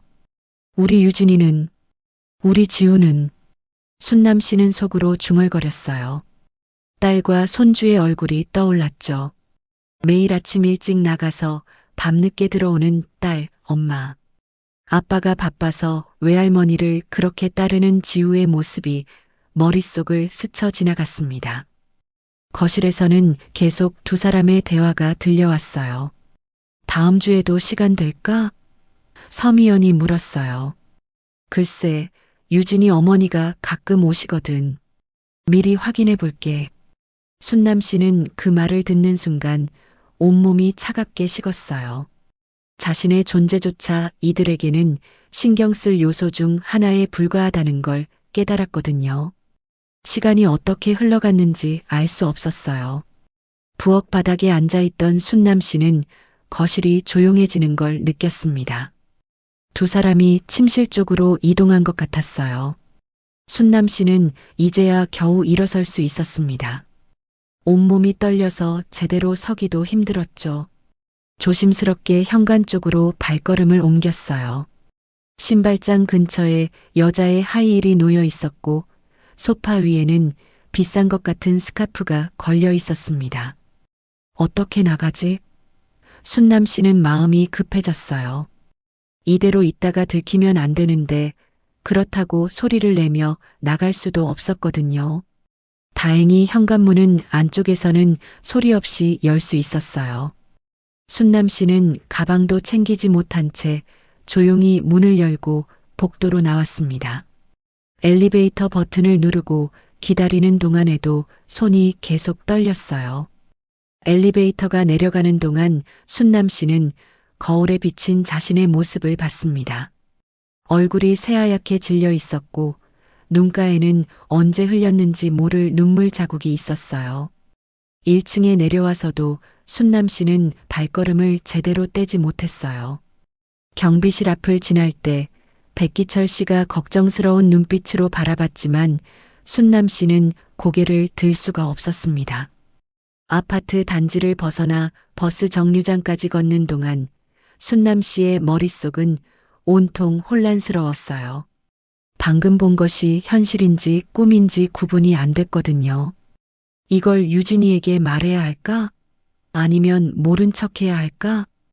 버스를 기다리며 순남 씨는 계속 고민했어요. 딸이 얼마나 상처받을지, 지우는 어떻게 될지 생각하니 가슴이 미어졌습니다. 하지만 한편으로는 화가 났어요. 저렇게 성실하게 살아가는 딸을 두고 어떻게 남편이 그럴 수 있을까 하는 분노가 치밀어 올랐거든요. 집으로 돌아가는 버스 안에서 순남 씨는 창밖만 바라봤어요. 가져온 반찬들은 고스란히 딸의 집에 남겨두고 왔지만 그것보다 훨씬 무거운 것들을 가슴에 안고 집으로 향하고 있었습니다. 집에 도착해서도 순남 씨는 아무것도 할 수 없었어요. 마루에 주저앉아 한참을 멍하니 있었죠. 평생 이런 일을 겪어본 적이 없었거든요. 어떻게 해야 할지, 무엇이 옳은 일인지 도무지 알 수가 없었습니다. 밤이 되어서야 유진에게서 전화가 왔어요. 엄마, 반찬 고마워요. 냉장고 가득 차 있더라고요. 그런데 어디 가신 거예요? 가방이 남아있던데. 순남 씨는 목소리를 가다듬고 대답했어요. 아, 깜빡했네. 내일 가서 가져올게. 괜찮으세요? 목소리가 이상한데요. 아니야, 괜찮다. 좀 피곤해서 그래. 전화를 끊고 나서 순남 씨는 다시 한번 깊은 한숨을 쉬었어요. 내일 다시 가서 가방을 가져와야 하는데 그 집에 발을 들여놓을 용기가 있을지 확신이 서지 않았습니다. 다음 날 아침 순남 씨는 눈을 제대로 감지 못한 채 새벽을 맞았어요. 하룻밤 내내 어제 본 그 충격적인 장면들이 머릿속에서 맴돌았거든요. 재훈과 그 여자의 모습, 그들이 나눈 대화, 그리고 딸 유진의 얼굴이 번갈아 떠올랐습니다. 가방을 가지러 가야 하는데 순남 씨는 일어나 앉으며 한숨을 쉬었어요. 하지만 다시 그 집에 가는 게 두려웠어요. 혹시 또 그런 장면을 보게 될까봐, 아니면 들켜서 어색한 상황이 될까봐 마음이 무겁기만 했습니다. 오전 10시쯤 순남 씨는 용기를 내어 유진에게 전화를 걸었어요. 유진아, 엄마야. 어제 놓고 간 가방 지금 가서 가져가도 될까? 아, 엄마. 지금 회사에 있어요. 알아서 가져가세요. 유진의 목소리는 어제와 다름없이 바빴어요. 전화 너머로 회사의 분주한 소리들이 들려왔죠. 그런데 엄마. 유진이 잠깐 말을 멈췄다가 다시 입을 열었어요. 너무 자주 오시는 것 같아요. 지우도 자꾸 할머니만 찾고 좀 혼란스러워하는 것 같거든요. 순남 씨는 가슴이 철렁했어요. 그래, 지우가 싫어한다고 했어? 싫어한다는 건 아니고요. 그냥 아이가 엄마 아빠보다 할머니를 더 따르게 되면 안 좋잖아요. 저희도 부모 노릇을 해야 하는데.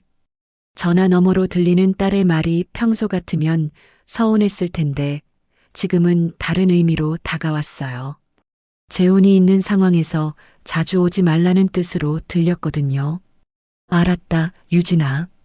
엄마가 너무 자주 갔나 보네.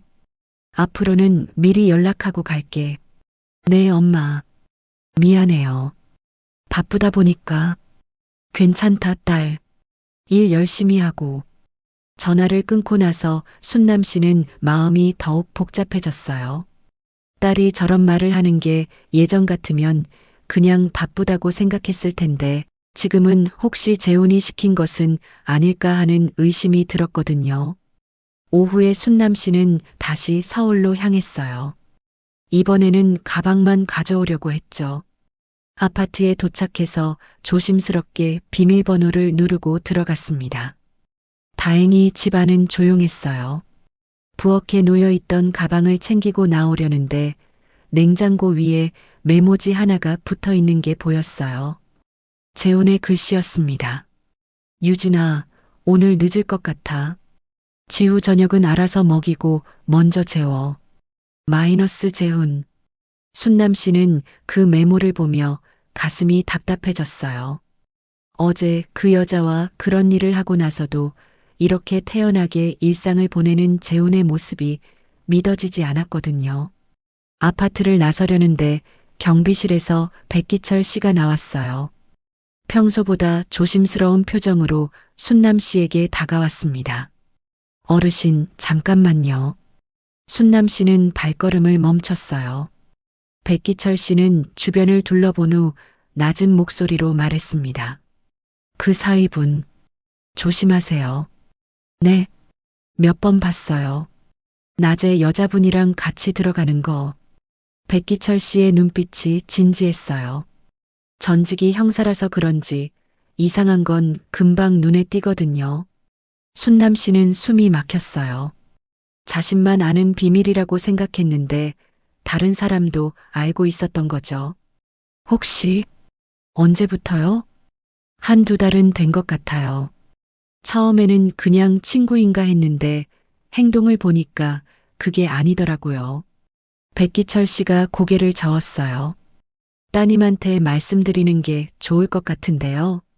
순남 씨는 대답할 수가 없었어요. 머릿속이 하얗게 되었거든요. 한두 달이나 되었다는 말에 온몸에 힘이 빠지는 것 같았습니다.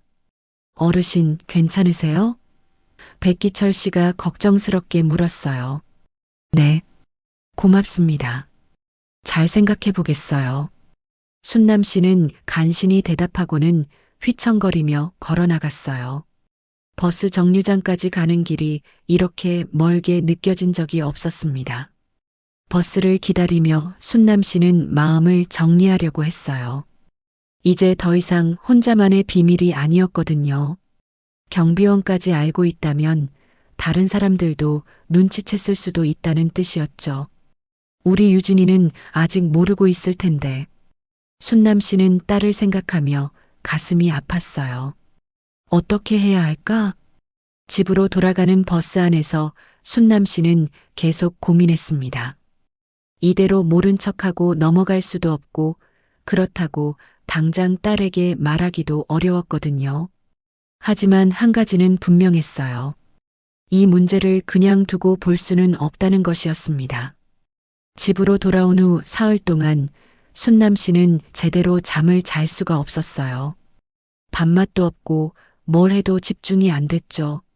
머릿속에는 온통 재훈과 서미연의 모습, 그리고 백기철 씨가 한 말들만 맴돌았습니다. 한두 달이나 되었다고 했지. 순남 씨는 마당에 나가 빨래를 널면서도 계속 그 생각만 했어요. 우리 유진이는 정말 모르고 있는 걸까? 어떤 때는 그냥 모른 척하고 싶었어요. 알아봤자 딸만 상처받고 지우만 힘들어질 테니까요. 하지만 또 어떤 때는 당장이라도 유진에게 달려가서 모든 걸 말해주고 싶었습니다. 사흘째 되는 날 저녁, 순남 씨는 결심을 굳혔어요. 확실한 증거를 잡아야겠다고 생각했거든요. 혹시 자신이 잘못 본 건 아닐까, 아니면 오해일 수도 있지 않을까 하는 마지막 희망도 있었고요. 다음 날 새벽 순남 씨는 일찍 서울로 향했어요. 이번에는 딸의 집이 아니라 재훈의 회사 근처로 갔습니다. 인터넷으로 찾아본 주소를 보고 찾아간 거였죠. 내가 이런 일을 하게 될 줄이야. 순남 씨는 회사 건물 맞은편 카페에 앉아 한숨을 쉬었어요. 평생 남의 뒤를 쫓아본 적이 없었는데 지금 자신이 뭘 하고 있는 건지 실감이 안 났거든요. 오후 5시 반쯤 재훈이 회사에서 나왔어요. 순남 씨는 멀찍이 따라가기 시작했습니다. 심장이 쿵쾅거리고 손에 땀이 났죠. 재훈은 지하철역으로 향하지 않고 근처 카페로 들어갔어요. 순남 씨는 카페 밖에서 유리창 너머로 지켜봤습니다. 재훈이 혼자 앉아 누군가를 기다리고 있는 것 같았어요. 10분쯤 지났을까 익숙한 모습이 카페로 들어왔어요. 서미연이었습니다. 그날도 깔끔하고 세련된 옷차림이었죠. 두 사람은 반갑게 인사를 나누며 마주 앉았어요. 순남 씨는 카페 밖에서 그 모습을 지켜보며 가슴이 철렁했어요. 혹시나 했던 마지막 희망이 완전히 사라지는 순간이었거든요. 1시간쯤 지나서 두 사람이 카페에서 나왔어요. 재훈이 서미연의 손을 자연스럽게 잡고 걸어가는 모습이 보였습니다. 순남 씨는 조심스럽게 뒤를 따랐어요. 두 사람은 번화가 쪽으로 걸어가더니 큰 호텔 앞에서 멈췄습니다. 재훈이 서미연에게 뭔가 말하고 서미연이 고개를 끄덕이며 웃는 모습이 보였어요. 설마 저기로 들어가는 건 아니겠지? 순남 씨는 속으로 간절히 바랐지만 두 사람은 정말로 호텔 로비로 들어갔습니다. 순남 씨는 그 순간 다리에 힘이 풀렸어요. 손이 떨려서 가방에서 핸드폰을 꺼내기도 힘들었습니다. 하지만 순남 씨는 용기를 냈어요. 떨리는 손으로 핸드폰 카메라를 켜고 두 사람이 호텔로 들어가는 모습을 찍었습니다. 호텔 이름도 보이게, 시간도 확인할 수 있게 여러 장을 찍었어요. 이제 확실해졌구나. 순남 씨는 핸드폰을 가방에 넣으며 눈물이 날 것 같았어요. 더 이상 의심할 여지가 없었거든요. 호텔 앞에서 한참을 서 있다가 순남 씨는 근처 작은 모텔을 찾아 들어갔어요. 시골로 돌아가기에는 너무 늦은 시간이었고 무엇보다 마음이 너무 복잡해서 혼자 있을 시간이 필요했거든요. 좁은 모텔 방에 앉아서 순남 씨는 하루 종일 찍은 사진들을 다시 봤어요. 카페에서 마주 앉아 이야기하는 모습, 손잡고 걷는 모습, 호텔로 들어가는 모습까지 모든 게 너무나 선명하게 찍혀 있었습니다. 우리 유진이는, 지훈은, 순남 씨는 딸과 손주 생각에 가슴이 미어졌어요. 이 사실을 알게 되면 얼마나 큰 상처를 받을지, 지훈은 또 어떻게 될지 생각하니 눈물이 흘렀습니다. 하지만 동시에 분노도 치밀어 올랐어요. 저렇게 성실하게 살아가는 딸을 두고 어떻게 남편이 그럴 수 있는지 도저히 이해할 수 없었거든요. 재훈이 자식이. 순남 씨는 주먹을 쥐었어요. 평생 남을 미워해 본 적이 없었는데 이번만큼은 정말 화가 났습니다. 밤이 깊어갔지만 순남 씨는 잠이 오지 않았어요. 천장을 바라보며 어떻게 해야 할지 계속 고민했습니다. 당장 유진에게 말해야 할까? 아니면 더 기다려봐야 할까? 혹시 다른 방법은 없을까? 새벽까지 뒤척이다가 순남 씨는 한 가지 결론에 도달했어요. 더 확실한 증거를 모아야겠다는 것이었죠. 사진 몇 장으로는 재훈이 발뺌할 수도 있을 테니까요. 좀 더 확실하게. 유진이가 의심할 여지가 없을 만큼 확실하게 잡아야겠어. 순남 씨는 마음을 굳혔어요. 새벽 5시가 되어서야 순남 씨는 잠시 눈을 붙일 수 있었습니다. 하지만 꿈속에서도 재훈과 서미연의 모습이 계속 나타났고 유진이 우는 모습이 보여서 편안한 잠은 아니었어요. 이제 순남 씨에게는 하나의 사명이 생겼습니다. 딸과 손주를 지키기 위해 진실을 밝혀내야 한다는 절박한 마음이었죠. 모텔에서 하룻밤을 보낸 순남 씨는 이른 아침에 시골로 돌아왔어요. 집에 도착하자마자 달력을 펼쳐봤습니다. 다음 주가 유진의 생일이었거든요. 38번째 생일이죠. 그래, 생일이구나. 순남 씨는 달력을 보며 생각에 잠겼어요. 매년 유진의 생일에는 가족끼리 모여서 소박하게 생일상을 차렸는데 올해는 어떻게 될까 싶었습니다. 그때 순남 씨에게 한 가지 생각이 떠올랐어요. 이번 생일을 기회로 삼아서 뭔가 결정적인 조치를 취해보자는 것이었죠. 오후에 순남 씨는 유진에게 전화를 걸었습니다. 유진아, 엄마야. 다음 주 내 생일인데 가족끼리 조용히 밥이나 먹을까? 아, 맞다. 깜빡했네요. 요즘 너무 바빠서. 유진의 목소리에서 피로감이 느껴졌어요. 바쁜 건 알지만 1년에 한 번인데 지우도 엄마 생일 챙기고 싶어 할 거야. 유진이 잠깐 생각하더니 대답했어요. 그럼 간단하게 할까요? 집에서 미역국이라도 끓여서. 좋다. 그럼 엄마가 음식 준비할게. 재훈이한테도 말해놔. 전화를 끊고 나서 순남 씨는 재훈에게 직접 전화를 걸었어요. 목소리를 최대한 자연스럽게 하려고 노력했습니다. 최서방, 유진이 생일이니까 다음 주 토요일에 시간 있지? 재훈의 목소리가 들려왔어요. 아, 유진이 생일이네요. 그런데 장모님, 그날 중요한 미팅이 있어서. 미팅을 토요일에 해? 생일인데. 회사 일이 좀 복잡해서요. 다른 날로 하면 안 될까요? 순남 씨는 목소리를 조금 서운하게 만들었어요. 1년에 한 번인데. 지우도 아빠랑 엄마 생일 함께 보내고 싶어 할 텐데. 잠깐의 침묵 후에 재훈이 마지못해 대답했습니다. 알겠습니다. 미팅 시간을 조정해 볼게요. 고마워. 그럼 토요일 저녁에 보자고. 전화를 끊고 나서 순남 씨는 계획을 세우기 시작했어요. 생일 모임까지는 며칠의 시간이 있었고 그 사이에 더 확실한 증거를 잡아야 했거든요. 다음 날 순남 씨는 다시 서울로 향했어요. 이번에는 딸의 아파트로 갔습니다. 백기철 씨와 이야기를 나누고 싶었거든요. 경비원님, 잠깐 말씀드릴 게 있는데요. 백기철 씨는 주변을 살피더니 경비실 안으로 순남 씨를 불러들였어요. 어르신, 어떻게 하실 거예요? 순남 씨는 잠깐 망설이다가 솔직하게 말했어요. 증거를 더 확실하게 잡고 싶어요.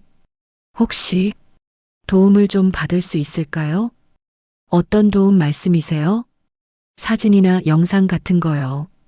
제가 찍은 건 좀 흐릿하고. 순남 씨는 핸드폰을 보여주며 말했어요. 백기철 씨는 잠깐 생각하더니 고개를 끄덕였어요. 형사 일할 때 익숙한 거죠. 그런데 어르신, 정말 확실히 하실 거예요? 한번 벌어지면 돌이킬 수 없어요. 네. 우리 딸이 이런 일을 모르고 있으면 안 되겠어요. 알겠습니다. 언제쯤 필요하세요? 순남 씨는 생각해 봤어요. 이번 주 안에요. 토요일에 가족 모임이 있거든요. 그럼 내일부터 며칠 지켜보겠습니다. 요즘 패턴이 어떻게 되는지 파악해 놨거든요. 백기철 씨의 말에 순남 씨는 고개를 끄덕였어요. 전직 형사라서 그런지 정말 믿음직스러웠거든요. 그런데 왜 이렇게 도와주시는 거예요? 백기철 씨는 잠깐 창밖을 바라보더니 말했어요. 형사 시절에 이런 일 많이 봤어요. 가족이 속는 걸 보면서도 모른 척하는 건 제 성격에 안 맞더라고요. 은폐는 내 일이 아니니까요. 그날부터 백기철 씨는 재훈의 행동을 더 자세히 관찰하기 시작했어요. 언제 출입하는지, 누구와 함께 오는지, 어떤 패턴으로 움직이는지 꼼꼼히 기록했습니다. 이틀 후 백기철 씨가 순남 씨에게 전화를 걸었어요. 어르신, 오늘 확실한 걸 잡았어요. 영상도 있고 사진도 선명하게 찍혔습니다. 순남 씨는 가슴이 두근거렸어요. 정말요? 네. 오늘 오후에 둘이 같이 들어와서 2시간 정도 있다가 나갔어요. 호텔이 아니라 집에서 만난 거니까 더 확실한 증거죠. 어떻게 찍으셨어요? 경비실에서 엘리베이터가 다 보이거든요. 그리고 복도 CCTV도 확인했고요. 얼굴도 선명하게 나왔습니다. 순남 씨는 안도의 한숨을 쉬었어요. 이제 정말 확실한 증거가 생긴 거였죠. 그럼 이제 어떻게 하실 거예요? 백기철 씨가 물었어요. 토요일 생일 모임에서 결정하려고요. 힘드시겠지만 잘하셨어요. 따님이 더 큰 상처받기 전에 알아야죠. 전화를 끊고 나서 순남 씨는 복잡한 마음이었어요. 증거는 확보했지만 이제 정말로 딸에게 이 사실을 알려야 한다는 부담감이 밀려왔거든요. 토요일, 유진이 생일에 순남 씨는 달력을 다시 봤어요. 이제 며칠 남지 않았습니다. 그 며칠 동안 순남 씨는 어떻게 말해야 할지, 어떤 방법이 가장 좋을지 계속 고민했어요. 딸이 받을 충격을 생각하면 가슴이 아팠지만 더 늦으면 안 된다는 것도 알고 있었거든요. 마침내 토요일이 다가왔습니다. 순남 씨는 유진의 생일상을 준비하기 위해 다시 서울로 향했어요. 토요일 오후 순남 씨는 유진의 집에서 생일상을 차리고 있었어요. 미역국을 끓이고 유진이 좋아하는 나물들을 무치고 생일 케이크도 준비했습니다. 하지만 마음은 전혀 가볍지 않았어요. 아까 올라오기 전 백기철 씨에게 받은 USB가 담긴 작은 봉투가 계속 신경 쓰였거든요. 오후 6시쯤 재훈이 지후와 함께 들어왔어요. 할머니, 지우가 순남 씨에게 달려와 안겼습니다.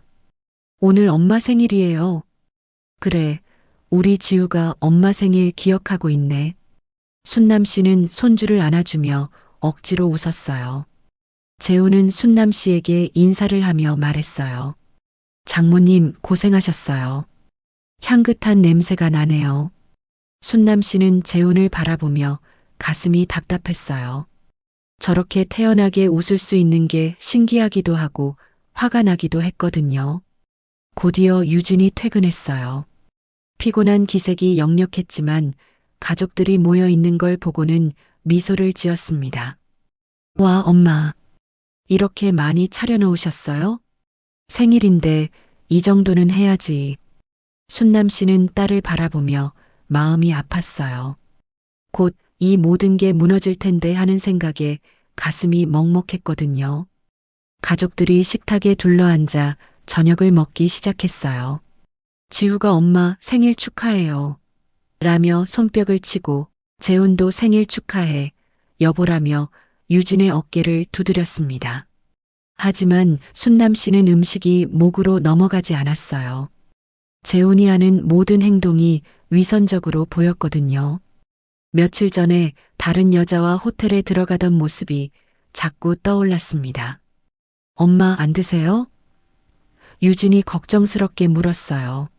아니야, 먹고 있어. 너나 많이 먹어. 순남 씨는 억지로 한 숟가락 떠먹었어요. 식사가 끝나고 케이크를 자르며 생일 축하 노래를 불렀어요. 지우가 제일 신나했죠. 하지만 순남 씨의 마음은 점점 더 무거워졌습니다. 재훈이 시계를 보더니 말했어요. 미안한데 내일 일찍 나가야 해서 일찍 들어가야겠어. 일요일인데 또 나가요? 유진이 물었어요. 응, 중요한 프로젝트 마감이 다가와서. 재훈은 자연스럽게 거짓말을 했어요. 순남 씨는 그 말을 듣고 더 이상 참을 수 없었어요.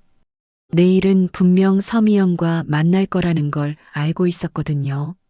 최서방, 설거지는 내가 할 테니까 지우랑 먼저 들어가 있어. 네, 장모님. 고생하셨어요. 재훈이 지우를 데리고 거실로 나가자 순남 씨는 유진에게 다가갔어요. 가슴이 두근거리고 손이 떨렸습니다. 유진아. 네, 엄마. 순남 씨는 주머니에서 작은 봉투를 꺼냈어요.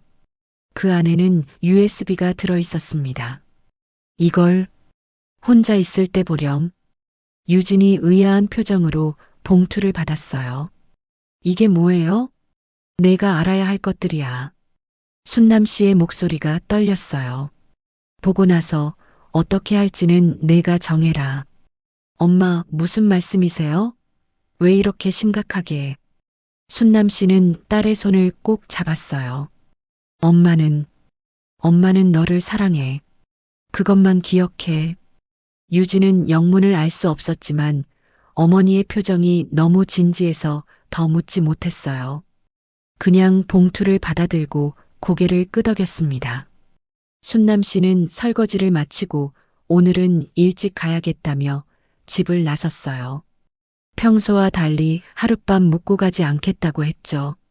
엄마, 왜 이렇게 빨리 가세요? 괜찮다.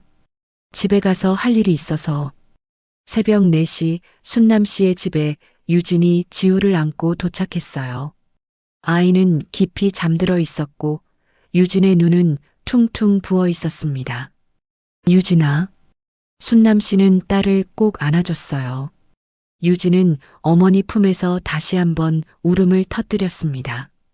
엄마, 저 정말 바보였어요. 어떻게 몰랐을까요? 아니야, 내 잘못이 아니야. 믿고 있었던 거지. 뭘 잘못했어. 순남 씨는 딸과 손주를 재우고 밤새 지켜봤어요. 유진은 잠들어서도 중얼거리고 뒤척였습니다. 얼마나 큰 충격을 받았는지 순남 씨도 가슴이 아팠어요. 다음 날 오후 유진은 눈을 뜨자마자 결심을 굳혔어요. 엄마, 저 이혼할 거예요. 유진아, 너무 성급하게 결정하지 마. 지우 생각도 해야 하고. 아니에요. 유진의 목소리는 단호했어요. 더 이상은 못 참겠어요. 저렇게 저를 속이면서 어떻게 한 집에서 살 수 있겠어요? 순남 씨는 딸의 결심이 확고한 걸 보고 더 이상 말리지 않았어요. 오히려 속으로는 잘했다고 생각했거든요. 월요일 아침 유진은 재훈에게 전화를 걸었어요. 여보, 어디 있어? 어젯밤에 갑자기 사라져서. 재훈 씨. 유진의 목소리는 차가웠어요. 집에 와요. 할 말이 있어요. 무슨 일이야? 목소리가 이상한데. 와서 보면 알 거예요. 재훈이 집에 도착했을 때 유진은 거실 테이블 위에 노트북을 켜놓고 기다리고 있었어요. 화면에는 재훈과 서미연이 함께 있는 영상이 일시정지된 상태였습니다. 재훈의 얼굴이 하얗게 질렸어요. 이게 뭐야? 뭐긴 뭐예요? 당신이 다른 여자랑 바람 피우는 거죠. 유진아, 이건 오해야. 저 여자는 그냥 회사 동료고. 동료가 우리 집에서 이런 일을 해요? 유진이 마우스를 클릭하자 더 선명한 영상이 재생됐어요. 재훈은 더 이상 변명할 수 없었어요. 증거가 너무나 확실했거든요. 언제부터였어요? 유진이 물었어요. 유진아, 내가 설명할게. 언제부터냐고 물었어요. 재훈은 고개를 숙였어요. 3달쯤. 유진은 웃었어요. 하지만 차가운 웃음이었죠. 3달. 그러면 지우 학예회 때도 우리 결혼기념일 때도 저 여자 생각하면서 저와 있었던 거네요? 미안해, 유진아. 정말 미안해. 미안하다고요? 유진의 목소리가 점점 높아졌어요. 3달 동안 저를 바보로 만들고 지우 앞에서 좋은 아빠 흉내 내면서 미안하다고요? 재훈은 유진의 발 앞에 무릎을 꿇었어요. 한 번만 용서해줘. 다시는 안 그럴게. 하지만 유진의 마음은 이미 굳어 있었어요. 이혼해요. 유진아, 제발. 내일 변호사 사무실에서 만나요. 지우는 제가 키울 거예요. 그날 밤 재훈은 짐을 싸서 집을 나갔어요. 유진은 서미연에게도 전화를 걸었습니다. 서미연 씨죠? 저 최재훈 아내예요. 전화 너머로 당황하는 소리가 들렸어요. 저는 잘 모르겠는데요. 모르시겠다고요? 제 집에서 제 남편이랑 그런 짓 하고도 모르겠다고요? 죄송해요. 정말 죄송해요. 미안하다고 되는 게 아니에요. 앞으로 우리 가족 근처에도 나타나지 마세요. 유진은 전화를 끊고 이혼 절차를 진행하기 시작했어요. 재호는 계속 찾아와서 용서를 구했지만 유진의 마음은 변하지 않았습니다. 한 달 후 이혼이 성사됐어요. 재호는 위자료와 양육비를 지급하기로 했고 지우의 양육권은 유진이 갖기로 했습니다. 유진은 회사도 정리했어요. 더 이상 서울에서 살고 싶지 않았거든요. 그리고 어머니가 계신 시골로 내려가기로 결심했습니다. 마지막 날 유진은 아파트를 나서며 백기철 씨를 만났어요. 경비원 아저씨, 그동안 고생 많으셨어요. 백기철 씨는 고개를 끄덕이며 말했어요. 잘하셨어요. 힘드셨겠지만 엄마 말씀 들으니까 많이 도와주셨다면서요. 정말 고맙습니다. 당연한 일 했을 뿐이에요. 백기철 씨가 지우를 보며 말했어요. 아드님이 좋은 환경에서 자랄 수 있게 돼서 다행이에요. 유진이 떠난 후 재훈은 완전히 무너졌어요. 서미연도 재훈을 떠났거든요. 재훈은 혼자 작은 원룸에서 지내며 후회했지만 이미 늦었어요. 가족도 잃고 사랑한다던 여자도 잃고 회사에서도 소문이 나서 입지가 좁아졌습니다. 반면 시골로 내려온 유진은 조금씩 마음의 상처를 치유하고 있었어요. 순남 씨와 지후, 세 사람이 함께 지내니까 오히려 더 따뜻한 가정이 됐거든요. 어느 날 저녁 지우가 순남 씨에게 말했어요. 할머니, 우리 이제 계속 같이 살 거죠? 그럼 우리 지우랑 엄마랑 할머니가 계속 같이 살 거야. 유진은 그 말을 듣고 눈시울이 붉어졌어요. 어머니 덕분에 이런 선택을 할 수 있었다는 게 정말 고마웠거든요. 엄마, 정말 고마워요. 엄마가 아니었으면 계속 속고 살았을 거예요. 순남 씨는 딸의 손을 잡았어요. 우리 가족은 서로 지켜주는 거야. 그게 가족이잖아. 백기철 씨가 말했듯이 순남 씨는 말 안 해도 알고 있었어요. 재호는 이제 잘 오지 않을 거라는 걸. 그리고 그게 다행이라는 것도 말이죠. 유진은 이제 새로운 시작을 준비하고 있었어요. 시골에서 작은 카페를 열 계획을 세우고 있었거든요. 지후도 시골 공기를 마시며 더 건강하게 자라고 있었습니다. 비록 힘든 시간이었지만 결국 진실이 밝혀지고 가족이 다시 하나가 됐어요. 순남 씨의 조용한 용기가 만들어낸 결과였습니다. 석 달이 흘렀어요. 이제는 봄이 완연한 날씨였습니다. 순남 씨의 작은 시골집 마당에는 유진이 심은 꽃들이 예쁘게 피어났고 지우는 매일 그 꽃들에 물을 주며 즐거워했어요. 할머니, 오늘 고구마 캘 거예요? 지우가 순남 씨에게 달려와 물었어요. 그럼 우리 지우가 그렇게 기다렸으니까. 순남 씨는 손주의 머리를 쓰다듬으며 웃었어요. 작년 가을에 심었던 고구마가 이제 캘 때가 됐거든요. 지우는 며칠 전부터 고구마 캐는 날을 손꼽아 기다리고 있었습니다. 오후가 되어서 세 사람은 뒷밭으로 나갔어요. 유진은 호미를 들고 지우는 작은 바구니를 들고 순남 씨는 고구마를 담을 큰 자루를 준비했습니다. 엄마, 어디서부터 팰까요? 유진이 물었어요. 저기 잎이 제일 무성한 데서부터 해보자. 세 사람은 나란히 앉아서 고구마를 캐기 시작했어요. 흙을 파니까 동그랗고 예쁜 고구마들이 나왔습니다. 와, 이거 엄청 크다. 지우가 큰 고구마를 들고 소리쳤어요. 할머니, 이거 구워서 먹을 수 있죠? 그럼 저녁에 구워서 먹자. 지우는 신이 나서 열심히 고구마를 캤어요. 손에 흙이 묻어도 상관없다는 듯이 즐거워했죠.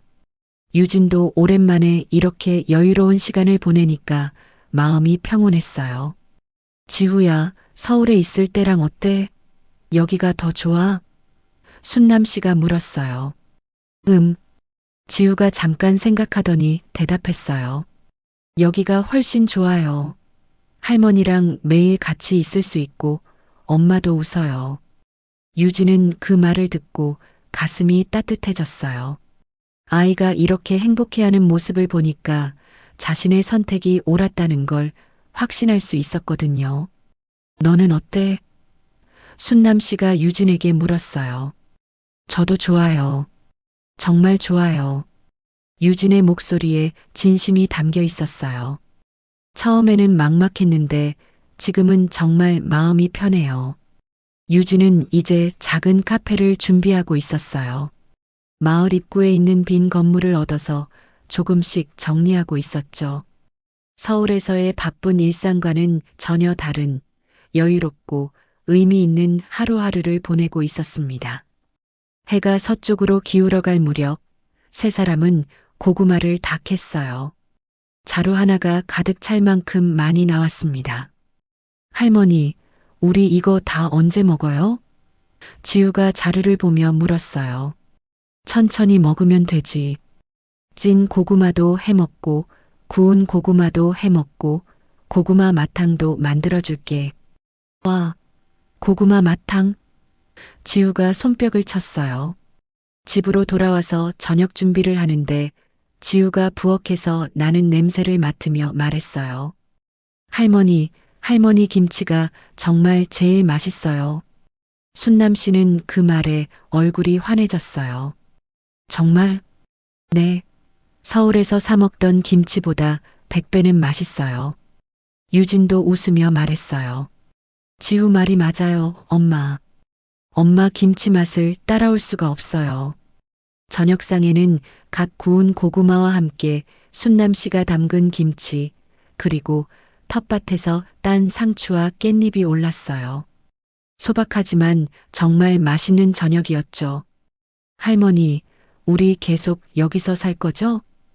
지우가 고구마를 먹으며 물었어요. 응, 계속 같이 살 거야. 순남 씨와 유진은 서로를 바라보며 미소를 지었어요. 저녁을 먹고 나서 세 사람은 마당에 나가 앉았어요. 시골 밤하늘에는 별이 가득했습니다. 서울에서는 볼 수 없었던 별들이죠. 지후야, 별이 많이 보이지? 네, 진짜 많아요.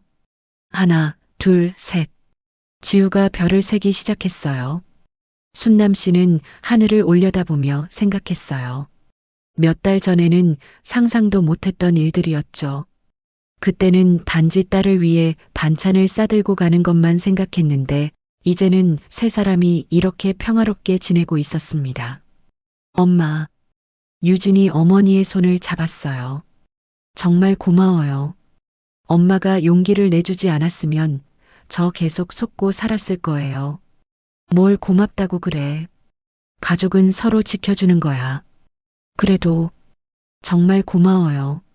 엄마 덕분에 지우도 이렇게 행복해하고 순남 씨는 딸의 손을 꼭 잡아줬어요. 너희가 행복하면 엄마도 행복해. 그때 지우가 졸린 듯 유진에게 기대며 말했어요. 엄마, 저 정말 행복해요. 할머니 집에 와서 정말 좋아요. 유진은 아들을 안아주며 눈시울이 붉어졌어요. 아이가 이렇게 순수하게 행복해하는 모습을 보니까 가슴이 벅찼거든요. 우리 지우가 행복하니까 엄마도 행복해. 세 사람은 그렇게 밤하늘을 바라보며 조용한 시간을 보냈어요. 바람이 살랑살랑 불어와서 기분이 좋았습니다. 며칠 후 순남 씨는 마을 입구에서 유진이 준비하고 있는 카페를 구경했어요. 작지만 아늑하게 꾸며지고 있었죠. 엄마 어때요? 괜찮죠? 좋다, 정말 좋아. 우리 유진이가 꾸민 거니까 틀림없이 잘 될 거야. 카페 이름은 할머니네 카페로 정했어요. 순남 씨가 직접 담근 김치와 간단한 음식들도 함께 팔 예정이었죠. 손님들이 할머니 김치 맛보면 깜짝 놀랄 거예요. 유진이 웃으며 말했어요. 지우도 저도 할머니 도와드릴 거예요. 라며 의욕을 보였습니다. 이제 세 사람에게는 새로운 희망이 생겼어요. 함께 만들어갈 미래에 대한 기대감이었죠. 그날 저녁 순남 씨는 마당에 혼자 나가 앉아서 생각했어요. 몇 달 전 그 충격적인 일을 목격했을 때는 어떻게 해야 할지 몰라서 막막했는데 지금 돌이켜보니 모든 게 잘 된 것 같았습니다. 유진은 상처에서 벗어나 새로운 꿈을 키우고 있고 지우는 더할 나위 없이 행복해하고 있었어요. 그리고 자신도 딸과 손주와 함께하는 일상이 이렇게 소중하다는 걸 다시 한번 깨달았거든요. 가족이라는 게 순남 씨는 혼잣말을 했어요. 결국 함께 남는 사람들이구나. 멀리서 유진과 지우의 웃음소리가 들려왔어요. 집안에서 무엇인가 재미있는 이야기를 나누고 있는 것 같았죠. 순남 씨는 그 소리를 들으며 마음이 따뜻해졌어요. 이보다 더 행복할 수 있을까 싶을 정도로 만족스러웠거든요. 하늘에는 오늘도 별이 가득했고 집안에는 가족의 웃음소리가 가득했습니다. 순남 씨에게는 이것만으로도 충분했어요. 진정한 가족의 의미를 깨달은 세 사람의 새로운 시작. 그 시작이 이렇게 평범하면서도 특별한 하루하루로 이어지고 있었습니다. 오늘 이야기를 끝까지 들어주셔서 감사합니다. 영상 보시고 느끼신 감정, 댓글로 함께 나눠주세요. 여러분의 한마디가 누군가에겐 큰 위로가 될 수 있습니다. 영상이 마음에 드셨다면 구독과 좋아요로 응원 부탁드립니다.